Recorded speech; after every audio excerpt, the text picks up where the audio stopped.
all experienced a lot of hardship since COVID started early in 2020. And obviously on the state side, we've had some difficulty. We've had to be very creative in how we've continued funding. And thank God we've even been able to grow somewhat. Even through this crisis, we've been able to make significant progress and continue the work and grow new projects and all of that sort of thing. But it has been trying. It's been difficult. It's been a challenge. So on the state side, there have been some significant losses that we've had to learn how to work around. And then on the Ukrainian side, when we're dealing with children who are hurting, traumatized kids, orphans, refugees, human trafficking victims, kids that have been abused and neglected, all of those types of categories of kids that we deal with on a daily basis, there's been significant increases in the requests for us to perform humanitarian related aid, food assistance, medical assistance, those sorts of things, water filters for clean water, all of those kinds of things, warm winter clothing and blankets and fuel for heating is really on the rise. We're feeding, just for example, 3 times more children than we were just 3 months ago. I'm asking 40 individuals to prayerfully consider partnering with us at $100 a month to do what you can.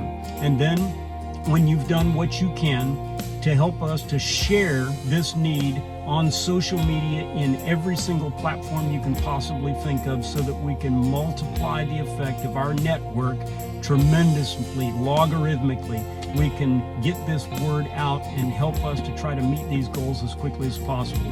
I was approached by one of our church partners about another idea, and that is the idea to donate your mission trip. Because of COVID restrictions, there's a lot of border restrictions about travel, and so we're having to be pretty wise about how we deploy people on the field. And we can't do large crowds of youth camps like we used to do, and so we're still doing ministry in very creative ways, but we just can't take teams of 25 or 10 or 25 people to the field anymore and do youth camps.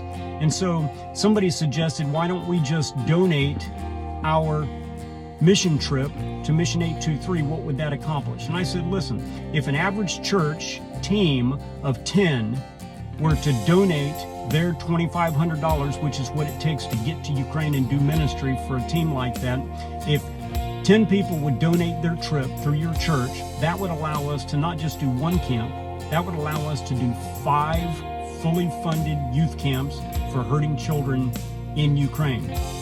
If we had 3 churches, just 3 churches that could put together a program like that, meet that challenge by saying, listen, we're going to plan for a trip to Ukraine and then donate the whole thing to Mission 823 to use on the field in direct relationship with kids. If 3 churches would do that with 10 individuals, we would fund 15 straight back-to-back months of youth camps for traumatized children in Ukraine.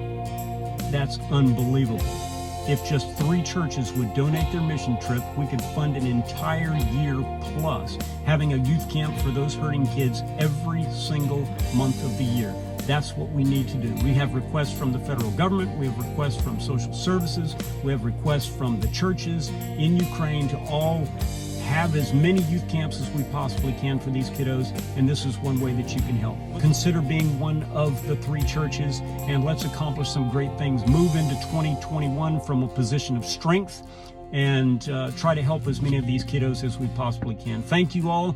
God bless you. Our website is mission823.com. Call me 817-313-3656, or email me at Shawn, that's SHAWN, at mission823.com. I'll answer any questions that you have. We're in a great deal of crisis. We have a tremendous opportunity to make a difference.